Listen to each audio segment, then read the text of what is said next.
I was just gonna say, so you were basically putting your walls up as a child, and then that kept going into your adult life, and which sounds like it worked good for the military, but maybe outside of that, not so good. Not so good. I have what I call my $3 million mistake, and I'll talk about that in a second. But I didn't recognize any of this. I knew something was wrong in my 20s and when I was going through this, but I was constantly on the go. And I had enough friends around me.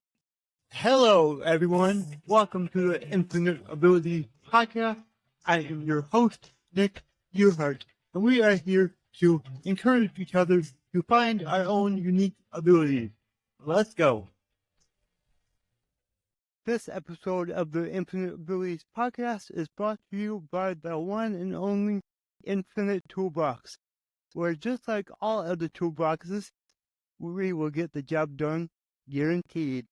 Whether you're an entrepreneur looking to save time, boost revenue, or automate your processes, Infinite Toolbox has got you covered. With powerful tools designed to drive leads, expand your reach, and gain your industry secrets, we help you work smarter, not harder. Are you ready to take your business to the next level? Visit us at infinitetoolbox.com.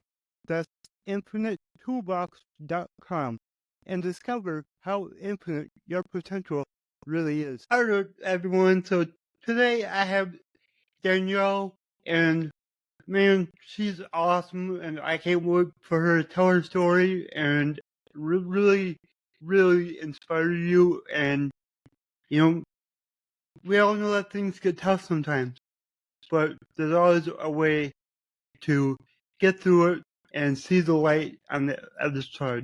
So, Dannielle, can you tell us a little bit about yourself? Yeah, sure. Thanks, Nick, and that means a lot coming from you. So thank you for that. I've got two stories. The one I tell everyone, and then the one that I kind of keep to myself. And so I'll kind of give you both. On the professional side, I started my career in the United States military and intelligence community. I actually, the Air Force, I went into the Air Force as an intelligence officer, and they actually paid for my undergraduate degree. But I committed myself to the United States Air Force on the 10th of September, 2001. And the very next day was 9/11. So that was an interesting lesson to kind of learn. Yeah. But I spent about 10 years in that community, everything from being a military officer straight through to helping back-end programs with companies like Accenture and through to more covert programs. And then in 2011, I decided in my late 20s, I had been traveling quite a lot extensively internationally, and I decided I wanted to go move to another country, but really I wanted out of the intelligence community. You can imagine, particularly working with special operations groups, and particularly as a woman, those environments were very hard. They're hard to work in, irrespective of your gender, but particularly as a woman, there was just things that didn't sit well with me. So I moved out to Australia, and I worked for companies like Deloitte and Salesforce. I actually was an account executive there, and then moved into strategy. And then I worked for companies like Procore, where I led strategy.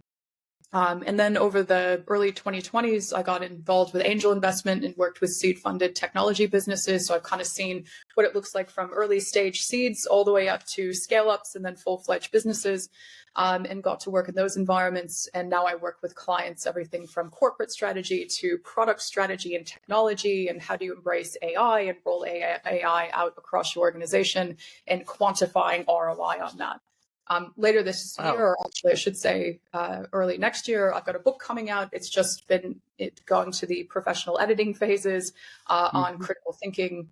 And that's really the nexus of the two worlds that I've seen between the intelligence community and being a military officer, where complex problem solving and critical thinking are an everyday thing. And then entering into what I call the 99%, the vast majority of the world, where we kind of roll the dice. And if we have those skills, great. And if we don't have those skills, kind of tough luck. So that's the story that I tell everyone. And that's fun. Yeah. The story I don't tell people, or increasingly starting to tell people but never told people, is I'm someone that grew up in a highly traumatic household. I had a lot of trauma at a really young age. If you've ever picked up any kind of psychology book, they'll tell you your childhood's really, really important. Oh, You yeah. don't, Oh, yeah. Yeah. you don't want to get that wrong. And No. no, for no fault of anyone's, for no fault, some of that went really wrong really quickly at a very young age. And so I kind of grew up with this notion of not being vulnerable, not being able to connect into my emotions, and just go at all cost. And the world Yeah. was a fight. And you can imagine with that kind of attitude going into the military and the United States intelligence community, I was richly rewarded for that. So the first 10 years of my career, this kind of notion that the world is not safe, that, keep people at arm's length, relationships are not a good thing, vulnerability is not a positive thing. I was largely richly rewarded for that. Not in a mean-spirited way. It was just those attributes worked really well. So when you were a child, what do you think kind of caused that in you?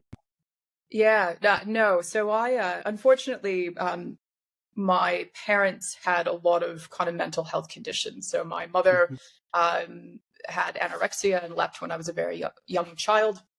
And then my father had significant coping issues to deal with that. I think divorce is stressful. Having an only child at home to take care of is stressful. And sometimes we show up in our best selves and sometimes we don't.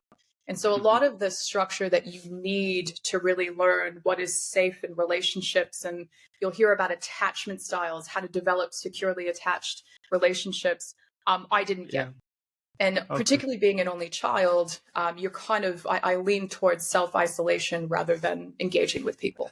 I was just going to say, so you're basically putting your walls up as a child, and then that kept going into your adult life, and which sounds like it worked good for the military, but maybe outside of that, not so good. Not so good. I have what I call my $3 million mistake, and I'll talk about that in a second.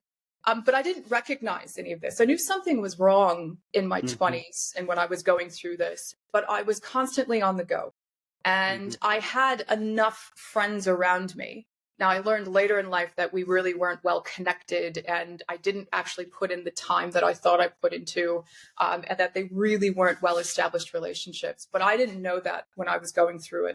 And that's something about trauma survivors, whatever your trauma is oftentimes when you're in the thick of things, even after the trauma has happened 10, 20 years later, you actually don't often know what that did to you. And so there's kind of a period of resolve where you're kind of unpacking all these things. That for me happened.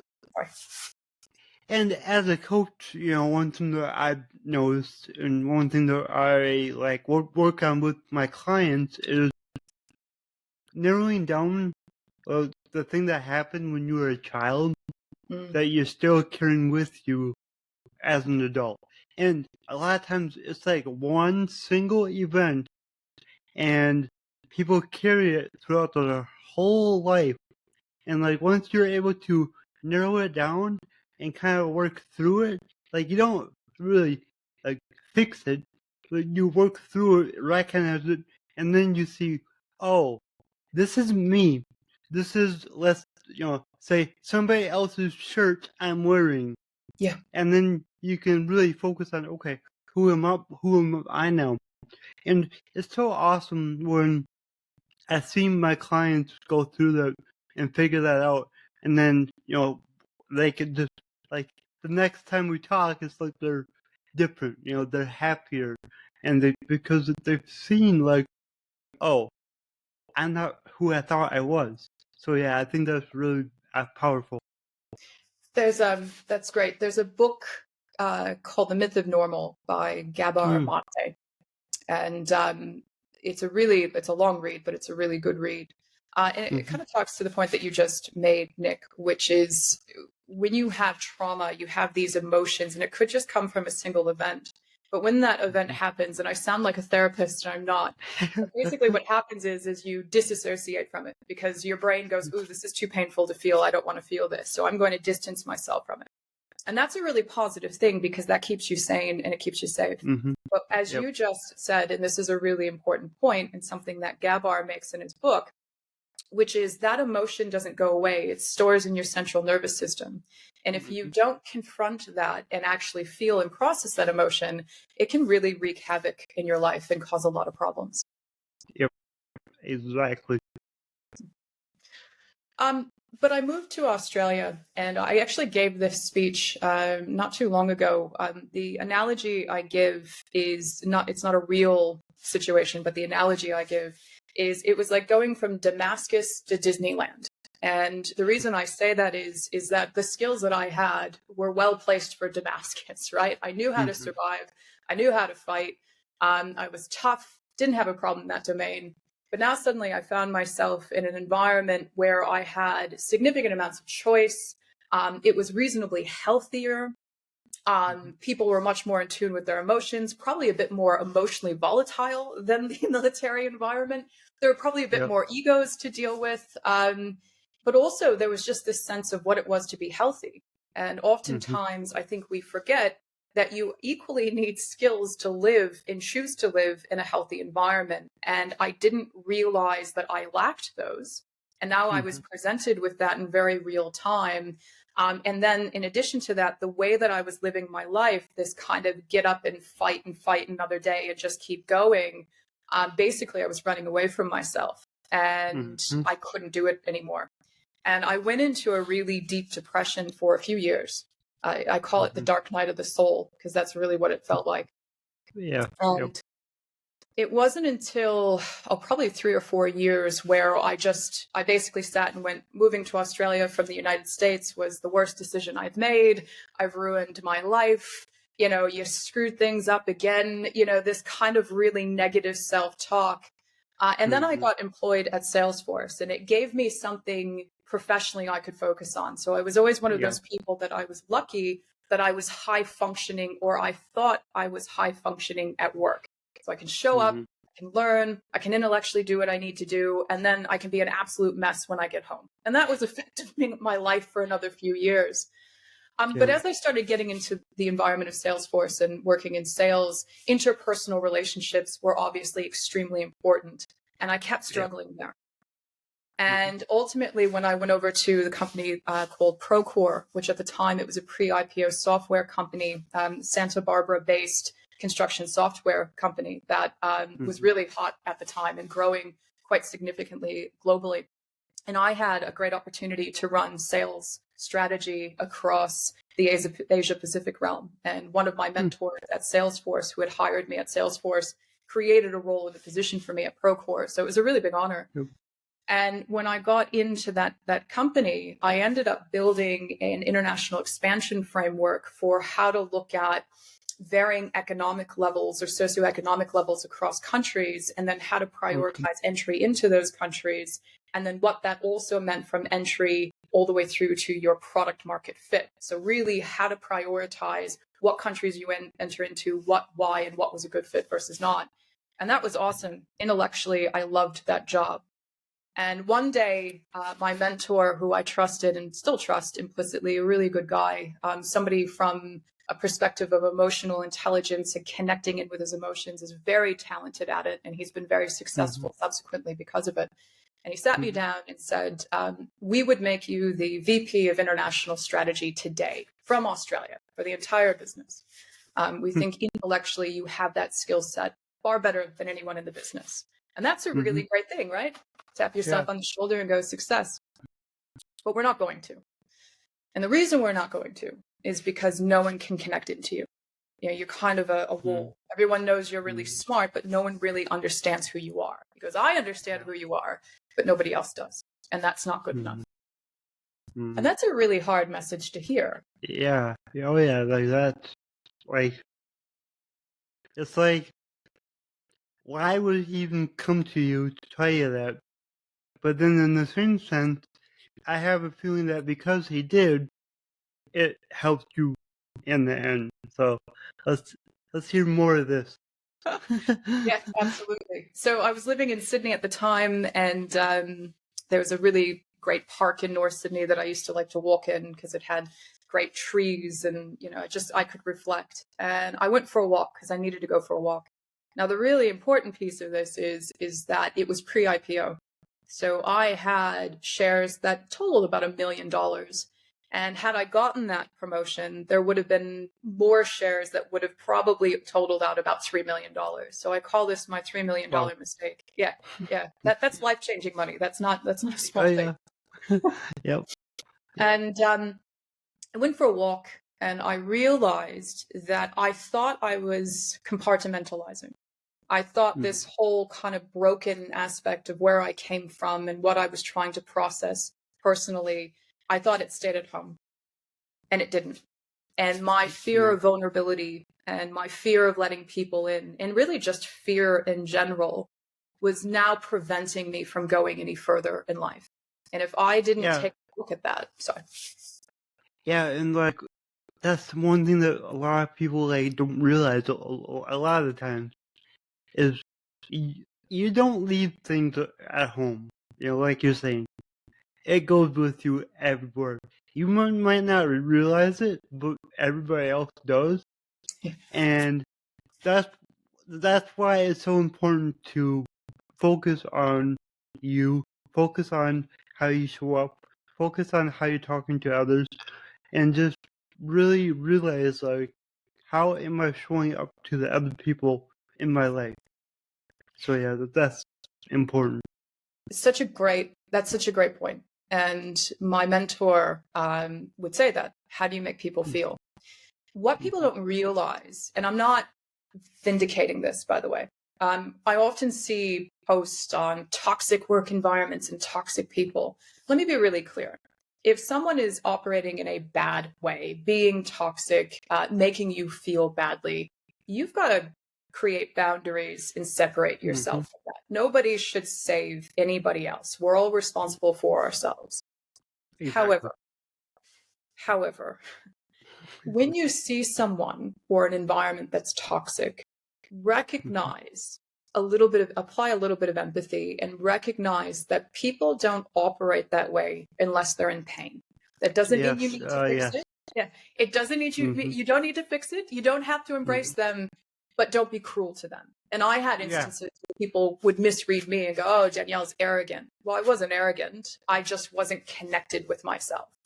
And I was operating from a place of fear. That doesn't mean you come and embrace me and try to save me. I have to save myself. But a bit of compassion goes a lot further than meeting that person with hostility. It does. I agree. And yeah, we never know what other people are going through. So just, give people just, like you said, empathy, and just, you can distance yourself, but, just understand that they might be going through something at home that you couldn't even understand. So yeah, I think it's really important. But I walked through that park and I came to the realization that I probably needed to change. And if I didn't change, I wasn't going to go any further. It had nothing to do. And one of the things I realized was when I was younger, my father would always make a point of, you need to be intelligent, you need to be smart, and was a bit denigrating at times. And one of the things I took into my adult life is I need to prove I'm intelligent. Well, that actually is, little Dannielle trying to prove to her father that she's smart. And we all do these things. We all carry these things. But really what I needed to do, and is the point that you just made, was not lead with, look how smart I am, but how do I make people feel? How am I fitting into this environment? How are other people reacting? And how are we collectively getting something done? At that point in my life, I didn't understand that. And this was the beginning event that kind of helped me thaw a little bit and understand that from a more empathetic position. So I'm really glad he had that conversation with me, because had he not, I don't know when I would have come to the realization. Exactly. And yeah, like, I've had situations in my life where friends and family have came up to me and been like, "This is how you're acting lately, and this is how you're making people feel." And it's like, oh, I didn't know. Like, but then when I go home that night and I'm thinking about it, I'm like, yep, they're right. I gotta work on this, So yeah, it's awesome. I think it's important to understand, and there's a good book called Mindset, which talks about the whole notion of growth mindset versus fixed mindset. Mm-hmm. And we all It's fall. a good book. It is, yeah. I fall into a fixed mindset from time to time, and I realize when Mm-hmm. I'm in a fixed mindset, I'm never happy. Right? It's always Mm-hmm. my ego going, no, no, no, no, I'm entitled to this. And it's not until Yep. I drop that and go, nah, you know, you're kind of being difficult, or you didn't really see that person's perspective. I also Mm-hmm. feel a lot better. Right? Not only Mm-hmm. do I grow, but actually as a human being, I drop that hostility and that resistance, and I'm a bit more flowing and a bit happier in that. Yep. Yep. Exactly. But So, sorry, go ahead. yep. No, you go ahead. So after that, I was with the company for probably another 6 or 7 months, and then left. I was living in Sydney at the time. I moved down to Melbourne, and I was going to get a master's. I was going to work on a master's thesis, and COVID hit. And in Melbourne, we were shut down. Probably I think it is actually the longest standing lockdown of any city in the world. We were locked down for effectively 2 years, which wasn't I great. heard that. Yeah, that wasn't great, I'll be honest. But what ended up happening is sometimes in life you don't get what you want, but you get what you need. And I ended up going into a company that wasn't really a great fit for me. Where Procore, I got to do these really great kind of intellectual strategic exercises in data. This company that I went into was more people leadership and probably not my domain. And I hate to say that because that's kind of deemed negative, but sometimes people taking a look at what their skill sets are and what they want, I'm not the best people leader. I'm a good thought leader, but not the best people leader. But I found myself in this role, and I ended up as part of the company's kind of modus operandi, its MO, was all about human-centeredness, which was, if you think about it, how incredibly interesting I end up in an environment that's all about human-centeredness. And ended up working with an organizational psychologist for a few years, and who actually ended up becoming my personal therapist. And what she did was she was able to kind of get through to me. And we ended up doing an exercise on Clifton Strengths. And I'm a data person. I have to understand the why. So if you show me the why, I'm not really emotionally invested in why or what or where. I can understand something and rationalize it by the why. And we did this exercise across the company where we saw all of our strengths. And then they were charted up on a kind of a webbed graph. And I could begin to understand and see this real time that while I have a certain level of strengths, somebody else's strengths that are very different from mine fundamentally sees the world differently. And while that makes sense, for the first time, it actually clicked. The penny dropped for me. I could see it real time. And then having the opportunity to work in an environment that was about kind of embracing differences and working with this organizational psychologist for a few years, it really softened me. And I still have a lot of work to do in that department, but it really gave me insight into how do you make other people feel, because people are seeing the world fundamentally differently than how you see the world. You know, you have to embrace that and really remember that. And that's been an incredible skill that I'm grateful that I have. Yeah, I really like that you talk about, understanding that other people see the world differently. And I resonate with that from my own personal experiences, actually. So, years ago, before I got into self-development and all that, my mindset, the way I looked at the world was very dark, very negative. And I would see like a lot of negative things happening in the world, happening around me, and I just realized this like probably a few months ago. I was like, the world I live in now is a whole lot different than it was 3, 4 years ago. And the world didn't change. I changed. So therefore, I changed what I see. I changed how I understand things. And, I think really importantly, I changed what I allow to come into my mind. I don't watch the news anymore. Because that's full of, I'm not going to get into that. But, and I don't, consume a whole lot of social media anymore, and everything that I do consume on there is mostly like mindset, education, business, and it's like, wow, you can literally change the world you live in just by changing yourself. It all starts with you. And ends with you. Yeah. Yeah. Yep. Yep. Yeah, really, really great. I used to have another mentor who used to say, "Oh, Dannielle, life's a team sport." Yeah, but you're the player on the field, right? You're the one. Yes, it's a team sport, and yes, working with other people. But at the end of the day, it's you. You have to live with you. Yeah. And how are you performing? Yeah. And sometimes you have to be selfish, like you do. You have to be selfish and take care of yourself first. Yeah. Mm-hmm. Yeah. I'm glad you said that. So I decided I always wanted to write a book. And I enjoy writing. I don't know about you and your listeners. You need to have one or two things or a few things that they're joyful, they're transcendent. There's something about that gives you inner peace. And writing is one of those things for me. And so I always wanted to write a book. I never thought I'd write a book on critical thinking. That wasn't really what I was. In fact, I always love when people are like, "Oh, you're writing a book," and they're really interested, and they're like, "What's the topic?" And I'm like, "Critical thinking," and immediately they just lose interest. But what I like about I'm interested, just saying.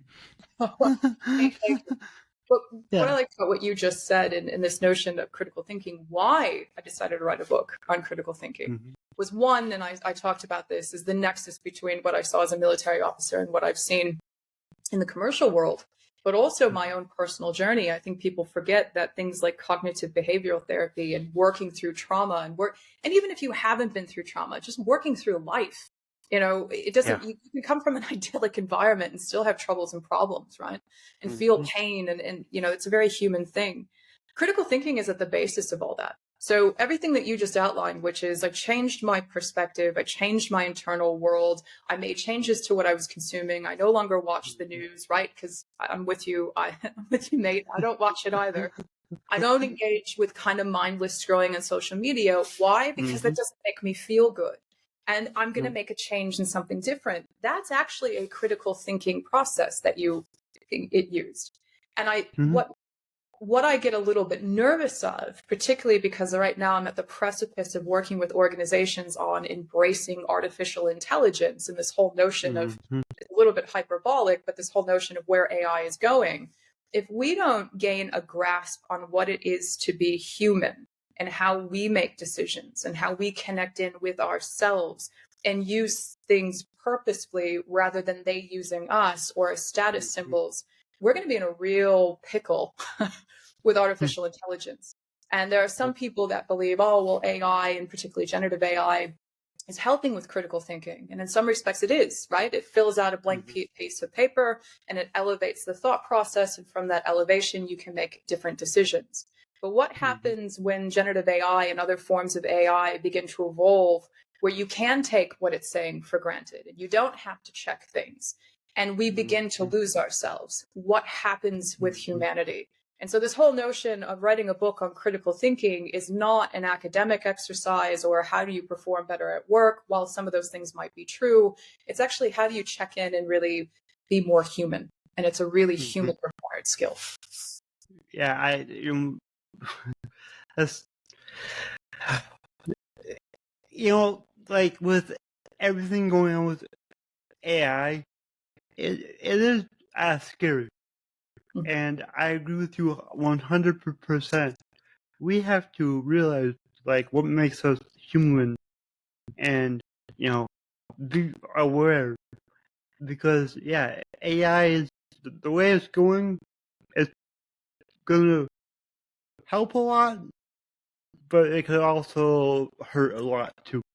So there was a really, it was a meme, but it was brilliant and funny all in one. And I won't get it directly correct, but basically what the person said is, I want artificial intelligence to do my house chores so I can write and play music. I don't want my artificial intelligence to write and play music so I can do my house chores. And it's funny, but actually it's quite deep because what what the person's saying is don't take my humanity away from me. Make my life simpler, absolutely. Yep. But actually, what does it mean to be me? Because I enjoy doing those things. Yep. And I use AI daily. Like it helps me a lot, and I use it a lot for, ideas, or, for my social media, give me ideas for a description to write, and then you tweak it, make it your own, and it's very helpful. It really is. So I love AI. It helped me a ton, especially with my disability. It really helps a lot with that, because now I don't have to type so much or write so much, So it's definitely, there's a lot of good. Yeah. But we all know, like, we can see what could have happened, so yeah. There was a study done early 2000s. So my undergraduate, I studied international relations and philosophy. I went to Penn State, and one of the things that, I don't know why the study still sticks with me, but one of the things we studied in school was this notion of the internet coming on board, right? So this was 2000, the internet came alive in 93, so it was just kind of taking shape. And it had to do with political, talk about not watching the news, and I don't want to make this political, but it actually had to do with political alignment. So oftentimes you'll see people that, for instance, they might actually be more blue collar workers and aligned to one political party, but because of religious beliefs or family influence, they'll align to another one that actually goes against their voting interest. And what the hypothesis is when the internet came about, that people would become more educated on the issues and more aligned to their respective political parties. And what they actually ended up finding is the people that were motivated to look into issues did. The people that weren't motivated, that still had this notion of, no, this is an emotional decision, I'm going to go over here, it's religious, it's family, whatever it may be, actually didn't actually look further into, didn't use the internet. And now you've got these notions of algorithms which further amplify these viewpoints, which is where polarized ideas are coming from. The reason why I say that is, and I loved what you just said, which is, hey, I use AI every day. It helps me, right? And it helps me quite significantly. And I get that. I use it at work. It helps condense the time that I need to research something. I can have a conversation and educate myself on it. It absolutely has its purpose. But like that study that I just outlined, there's also a danger in it. And as you noted, right, at what point in time do people stop using it as a tool purposefully with intention, and the tool becomes either something that you're just mindlessly accepting and part of the algorithm of our lives, and kind of further goes into this amplification of polarization and all these other things that can happen. So the whole purpose of the book is not to downplay technology, though some of my friends and colleagues give me a hard time. It's not to do that. But it's basically to put the human back in the driver's seat and say, these things are of purpose to you. They don't define you. Yeah, I like that. And it's going to be, like, I feel like the next 2-3 years, it's going to be very important for people to, not get consumed by AI. Because it's going places that we've never thought of. But it's important, like, use it, just don't let it use you. You know what I mean? Like, don't let it take control of your business, your life, everything. You gotta give the human touch to everything, Yeah. Otherwise, you're not authentically you. And, like, for me and my business, like, I want people to know, like, you can reach me. Like, I'm making my videos. AI isn't making my videos yet. But, like, I don't want AI to make my videos. I want to do that because that's me, and my videos are important. So, yeah, I hope people are smart with AI. So, yeah. And I think the human race is at an inflection point. One of the points I make in the book, I'm sorry, I keep talking about the book, but one of the points that I make in the book. Good. That's good. we were never taught how to think critically. Never, right? Mm-hmm. There was a study done by the Reboot Foundation, which is a Paris-based organization, and they went out to the Mm-hmm. general public, and I think they talked to about 1,500 people across Paris, and they said, "Hey, how important do you think critical thinking is?" And about 90+% came back and said it's an incredibly important skill. And then they said, "Well, when's the last time you studied it? When was the last time you engaged with it?" And about 60 or 70% said, I don't even recall learning it. And when they asked the general public who's responsible for teaching it, about 40, 50% kind of universally said parents or teachers. About a quarter said, well, the individual themselves. But why I point that out is that we were never taught the modern, and when I say modern, I mean going back to kind of the early 1900s, the modern way of educating people is very didactic. It's very rote memorization. I'm going to give you knowledge and you're going to regurgitate that knowledge. We were never prepped. And even now, with technology being where it's at, prepped to go into a world where we're promoted for questioning things or disagreeing or some form of dissension or being our authentic selves. That's not necessarily promoted. And so it's a really important inflection point that we're at as a species.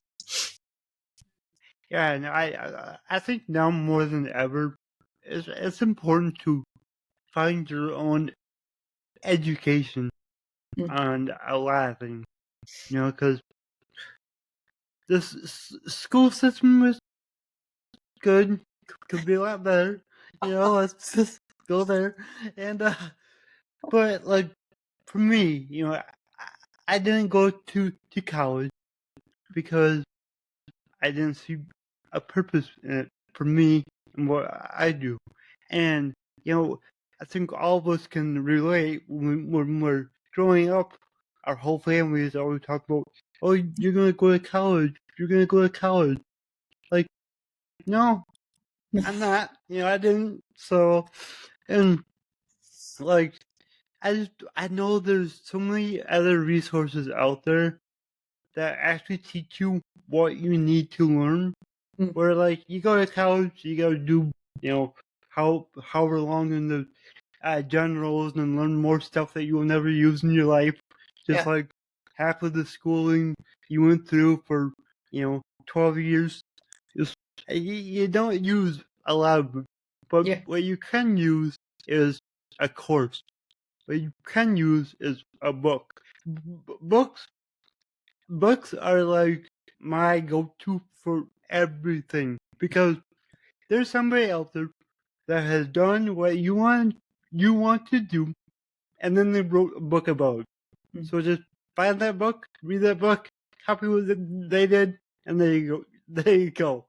So I think that's like so critical for people just to realize there's other sources out there for knowledge other than schooling.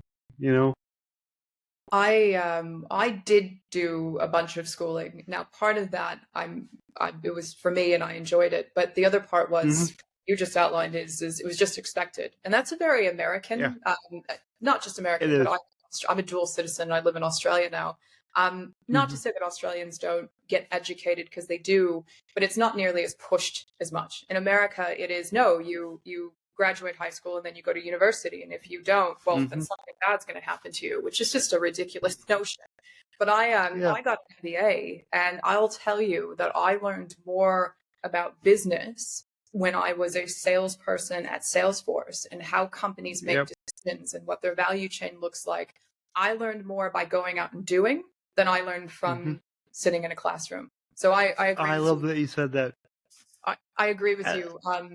Or traveling, right? I learned more about the human race and people and my own belief systems by actually traveling and seeing what other people do. Yeah, I just love that you said you learn more by going out and doing. Right? That's the key right there. Is actually doing things, and sometimes, well, a lot of the times, let's be honest, you learn things the hard way.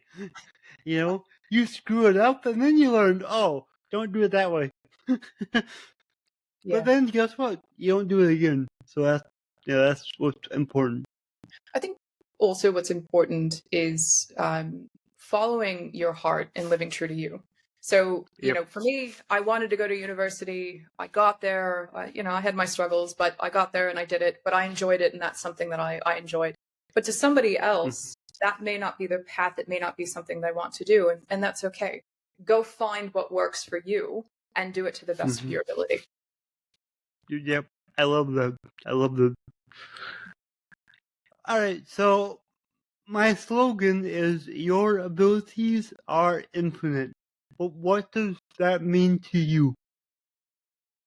So, sorry, can you repeat that? Or, I didn't hear the part. My slogan is your abilities are infinite. Abilities. What does that mean to you? Yeah. That's a deep question to ask somebody, like, very quickly. That's something I would actually have to ruminate on a bit. So my answer in a 2 hours time, it might be different than right now. Yep. So it means a couple of things. One, I always thought when I was a kid that everyone in the world, it was kind of like a puzzle, and everyone had a piece of the broader puzzle. So everyone was kind of equal in that piece in the puzzle, but we all fit equally in that puzzle. And subsequently, we all have our own strengths and superpowers that are unique to us. But what I've also learned across my lifetime is, and you said abilities are infinite. While the possibilities are endless, it also requires work and dedication. There are things that I, for instance, writing or my professional career, or, just being a good person and trying to optimize who I am has required self-reflection and work and determination and dedication. And so when you say, your abilities are infinite, to me, that means that we've all got them. We've all got our superpowers. Don't take them for granted, right? Use them for good. There's a reason why you have them, and you can give back to the world. But at the same time, they do come at a cost. And there is a focus. There's a need to evolve. And there's sometimes some need for determination in that. So that's kind of what, and the 2-second response back, that's kind of where I land on that one. Hey, that's exactly what I wanted. Just that. Let's just go. So yeah, that's awesome. So how can people reach out to you? How can they find you? And then please, name the title of your book again. Yeah, absolutely. Happy to. So the book comes out early next year. I was hoping this year, but it has to go through a more condensed editing process. The book is called The Critical Thinking Gap, Why the Gap Exists and What You Can Do About It. How people reach me. So I'm under the name Dannielle K. Pearson. You can either search for me on my website, so just DannielleKPearson.com, or I have a presence on LinkedIn that you can find me. And I do write articles. A lot of times it's just on topics I find interesting. So everything from where does courage come from, to what is critical thinking, to concepts in agile strategy, whatever the topic is for that particular week. But I do write and put out content fairly regularly on that platform. Awesome. And I good to know, because I gotta go check it out. So, all right, this has been just amazing. Thank you so much. Thanks for having me. Really appreciate it. If you enjoyed this show, please go ahead and share it on your Instagram story and tag me here, the Nick Yerhart. Also, go ahead and share it anywhere else that you see fit, because the only way that I can grow this is by you guys sharing it. I don't sell anything on here. I don't have any sponsors. So let's just get it out there by word of mouth, help more people. All right, everyone. Remember, your abilities are infinite.